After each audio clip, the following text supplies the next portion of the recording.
कथा सखी के सभी सुनने वालों को मेरा प्यार भरा नमस्कार। आइए दोस्तों सुनते हैं दिव्या माथुर जी की लिखी कहानी उत्तर जीविता।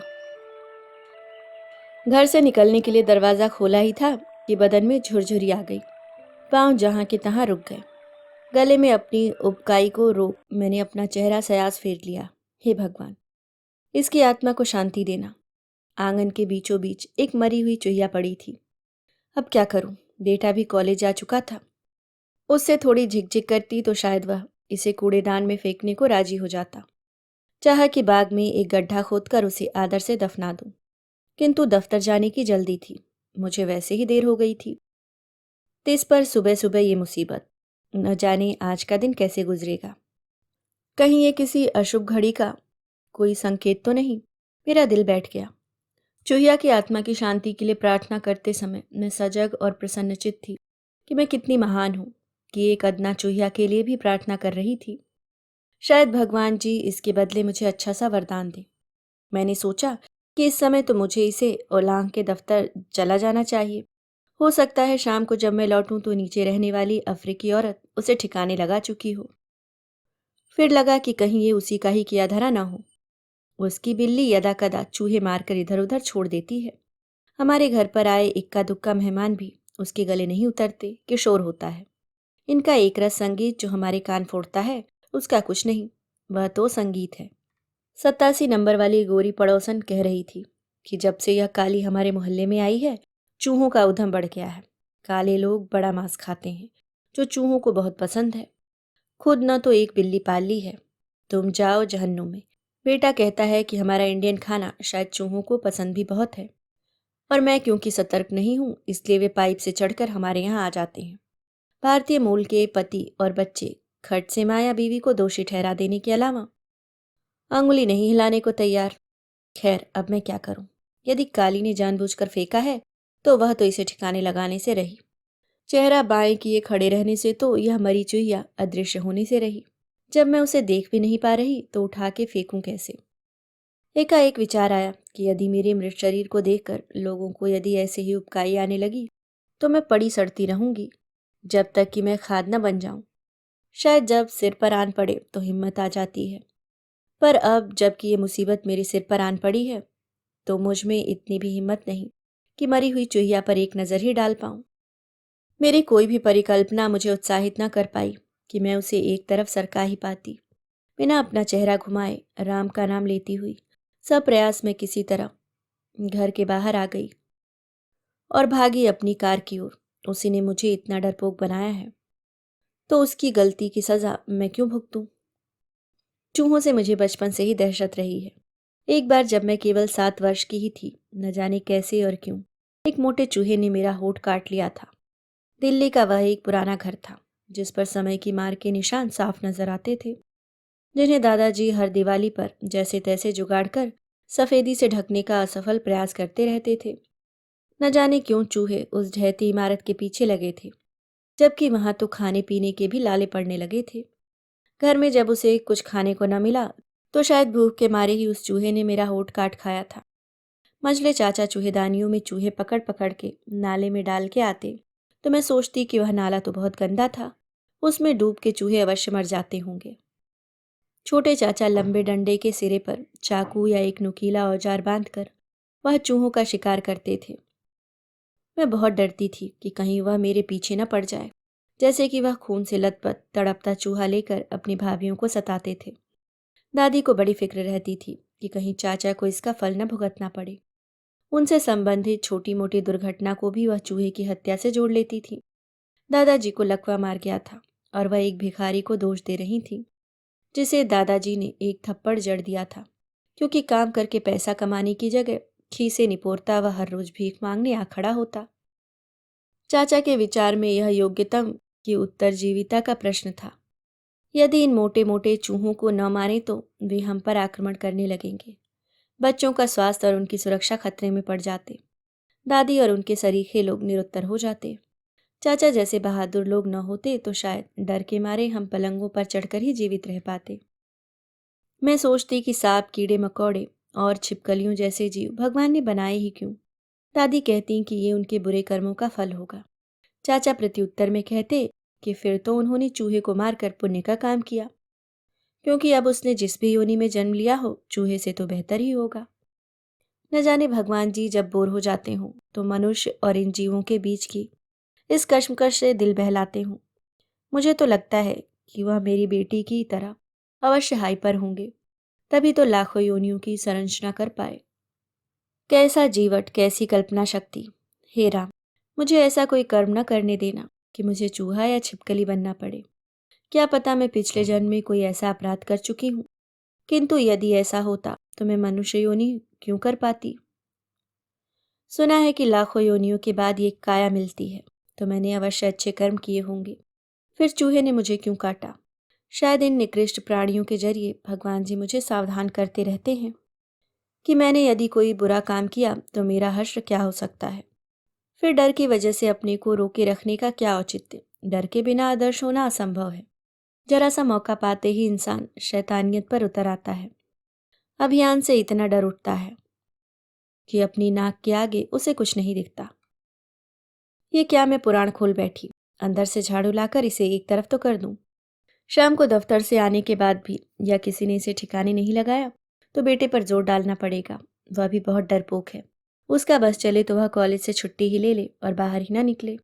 हो सकता है मुझसे उसका कोई काम रुका पड़ा हो और उसी चक्कर में वह मान जाए। हो सकता है नीचे रहने वाली अफ्रीकन नवयुवती या उसका दोस्त सो के उठे तो कुछ करें। इतने लंबे चौड़े हैं, इन्हें किसका भय। किंतु मुझे संदेह है कि यह नन्ही सी मरी चूहिया उन्हें दिखाई भी देगी। आज तक उन्होंने कभी आंगन तक तो बुहारा नहीं। मेरे भारत प्रवास के दौरान भी कभी उन्हें ये तकलीफ गवारा न हुई कि फूंक ही मार के कभी धूल उड़ा दें। एक बार मुझे इनके घर में झांकने का मौका मिला था। अंदर से बड़ा साफ सुथरा था, फिर ये चूहे कैसे? शायद इन गोरों ने एशियंस के मोहल्ले में चूहे छुड़वा दिए हों।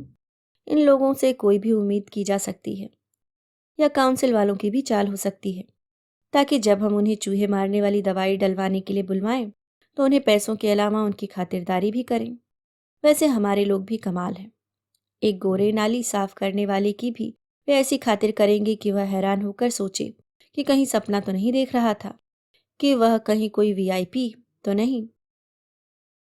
किंतु यदि वह कहीं अपने देश का निकला तो नाली के खुलते ही उसे दरवाज़ा दिखा देंगे। भारतीय भोजन के दीवाने हैं ये लोग। हमारे किसी भी भारतीय रेस्तरां में चले जाइए, वह शर्त या गोरों से भरा होगा। एक ज़माना था कि ये गोरे हमें घर किराए पर नहीं देते थे कि हमारे बदनों से अदरक लहसुन की बदबू आती है, और आज ये आलम है कि चिकन टिक्का मसाले को इंग्लैंड की राष्ट्रीय डिश घोषित कर दिया गया है। घूरे के भी दिन फिरते हैं। कभी ये हमारा दमन कर रहे थे, कहाँ आज हम इनकी जान पर मूंग दल रहे हैं। खैर, काली तो बाहर की सफाई करने से रही, और न ही कभी मुझ में इतनी हिम्मत आएगी कि मैं उससे अनुरोध कर पाऊँ कि साल में कम से कम एक बार ही वह झाड़ू लगा दिया करे। यही फ़र्क है हम में और स्कैंडिनेवियन देशों में, कि वे अपनी सफाई घर के बाहर से शुरू करते हैं। जब हम डेनमार्क में थे तो कई बार मैंने देखा कि वहाँ के निवासी आंगन के बाद अपनी पगडंडियों को बुहारते कभी कभी सड़क तक आ पहुँचते थे। न जाने क्यों ये काले हमसे इतना चिढ़ते हैं। शायद इसलिए कि हम भारतीय अन्य विदेशियों के मुकाबले अधिक समृद्ध हैं, या जब वहाँ झगड़े होते हैं तो हम इनका साथ नहीं देते। पर हम जैसी अदना, अहिंसावादी और डरपोक कौम इनसे कंधे से कंधा मिलाकर लड़ने की सोच भी कैसे सकती है? गोबर भरा है इनके दिमागों में। शारीरिक, मानसिक और आध्यात्मिक तौर पर हम इनसे उल्टे हैं। न जाने इन गोरों को सारे एशियंस एक जैसे कैसे लग सकते हैं। मैं कब से मुंह बाए किए खड़ी थी, सोचा कि शायद अब देखूं तो वह गायब हो चुकी हो। डरते डरते एक आंख खोली। खुदा की मारी बेचारी कहाँ जा सकती थी। कमबख्त बिल्ली ने उसे एक तरफ से चबा के छोड़ दिया था। गोल गोल लिसलिसी अतड़ियों जैसी कोई चीज उसके नन्हे शरीर से बाहर निकल आई थी। हमारे शरीर कितना कुछ समेटे हैं अपने अंदर। बचपन में एक बार मेरे बड़े भाई ने बहन की घड़ी कार पूजा अलग करके देखना चाहा कि वह चलती कैसे थी। उसने सोचा था कि पिता के लौटने के पूर्व ही वह उसे वापस समेटने में समर्थ हो जाएगा, किंतु वह तो इस चुहिया सी ऐसी फैली कि समेटे न सिमटी, पिटाई हुई सो हुई। वैसे तो मुझे ये भी नहीं मालूम कि हमारे पड़ोस में कौन रहता है, पर दो बिल्लियां अवश्य रहती हैं जिनके मुझे नाम भी पता है। कैसे? रात बेरात ये दो पड़ोसी जिनकी शक्लों से भी मैं वाकिफ नहीं, अपनी बिल्लियों को सड़क पर ढूंढते फिरते हैं। एक चिल्लाता है, Oscar Oscar, where are you? तो दूसरा परेशानी में बुलाता है, Sapphire, come home now, you rascal. पता नहीं इन लोगों को आधी रात के बाद ही क्यों अपनी बिल्लियां याद आती हैं। शायद ये इनके नशे के उतरने का समय हो। अकेलापन इसी समय शायद अधिक खलता होगा इन्हें। भारत में होती तो किसी को 5 रुपए देकर उठवा सकती थी, पर यहाँ तो 5 पाउंड देकर भी हिम्मत नहीं पड़ती किसी को कहने की। पागल समझकर चलते बनेंगे। कूड़ा उठाने वाले तो केवल मंगलवार को ही आएंगे। आज केवल शुक्रवार है। उन्हें पैसे देना भी खतरे से खाली नहीं है। पिछले साल की ही तो बात है। कुछ सफाई कर्मचारी क्रिसमस मनाने के लिए पैसे और शराब आदि इकट्ठा कर रहे थे। काउंसिल वालों को पता लग गया। उन्होंने आव देखा न ताव सबको नौकरी से निकाल बाहर किया। मुझे याद आया कि भारत में होली दिवाली पर नौकरों और जमादारनियों की कैसी मौज हो जाती थी। आप उन्हें अपना दिल निकाल कर दीजिए तो आपकी जान मांगेंगे। उन्हें खुश करना असंभव था। वह गाना एकाएक जबान पर आ गया, कोई किसी का नहीं ये जग में, नाते हैं नातों का क्या। मुझे विश्वास है कि उस कवि को भी किसी ऐसी ही हकीकत से दो चार होना पड़ा होगा। अपने को पूरी तरह से बचाकर मैं कार में आ बैठी थी और मोबाइल फ़ोन पर यह जानने के प्रयत्न में थी कि सही मायनों में कौन मेरा मित्र है। सहयोगियों को सुबह सुबह समय बिताने का एक अच्छा आधार मिल गया था, किंतु कोई भी तो भाग कर नहीं आया था मेरी सहायता को। दफ्तर पहुंचकर मैंने स्वयं को काम में लगभग झोंक दिया, किंतु चूहिया का लिजलिजा शरीर मेरी आंखों में ऐसा बस गया था कि पूछिए नहीं। बचपन में चूहे द्वारा काटे गए होठ की मीठी चुभन ताजा हो उठी। मैं कुछ न खा पाई। मैं कई बार यह सोचती हूँ कि यदि कभी कोई मुझे घायल करके एक सुनसान रात को कहीं फेंक दे तो क्या हो। मेरी जान, बड़े बड़े चूहे मुझे खाने लगें और मैं हिलडुल भी न पाऊँ। न जाने किन कर्मों का फल मिलना बाकी हो। यह 1987 की बात है कि मेरी शिकायत के उपरांत काउंसिल ने चूहे पकड़ने वालों को मेरे घर भेजा। मैं सोचकर बैठी थी कि वे चूहे पकड़कर अपने साथ ले जाएंगे, पर उन्होंने तो बस चूहे मारने वाली दवा घर में जगह जगह रख दी और चले गए। मुझे बहुत गुस्सा आया। यह तो मैं खुद कर सकती थी। इनको इतने पैसे देने की क्या आवश्यकता थी। डर के मारे नींद नहीं आई कि कहीं रात को वे जहर चाट के तड़पते हुए बिस्तर पर ही ना आ चढ़ें, या जब मैं सुबह उठूं तो मरे हुए चूहे कारपेट पर न पड़े हों। एक तो सोफे के कहीं नीचे घुसकर मर गया। घर में बदबू भर गई। एक बारगी तो सोचा कि घर ही बदल ले। हमने उस कमरे में ही जाना छोड़ दिया कि कहीं हम सोफा हिलाएं और कोई अधमरा चूहा कुचल जाए। खैर, ये तो एक बहाना था जो मेरा बेटा बना रहा था। इन बच्चों के लिए हम क्या नहीं करते, और इनसे एक छोटा सा काम भी नहीं होता। गोरे बच्चों को देखिए, घर का सारा काम करते हैं, छोटी उम्र से ही काम पर लग जाते हैं। हमारे बच्चे केवल पढ़ते हैं और इसके एवज में हम उन्हें सारी सुविधाएं मुहैया कराते हैं। फिर भी हमारे बच्चे इन गोरे और काले बच्चों से लाख दर्जा अच्छे हैं। चोरी डकैती तो नहीं करते, ड्रग्स तो नहीं लेते, JCSE कर लें तो गनीमत। क्या हुआ जो चूहिया नहीं फेंकी? लगता है मेरे ही जीन्स बेटे में आ गए हों। नहीं तो यहाँ पले बढ़े बच्चे तो चूहों को जेब में लिए घूमते हैं। देर से पहुंचने की वजह से दिल में धुकधुकी मची थी, पर आज बॉस बहुत प्रसन्नचित नजर आ रहे थे। चाय पान के समय वह इतने जोश में आ गए कि उन्होंने मुझे अपना सहायक घोषित कर दिया। लेज की शक्ल देखने वाली थी। परसों ही उसने मुझे ताना मारा था कि मैनेजर बनते ही वह मेरा ट्रांसफ़र बर्मिंघम करवा देगी। मैं सचमुच घबरा गई थी कि मुझे एक अच्छी खासी नौकरी से हाथ धोना पड़ेगा।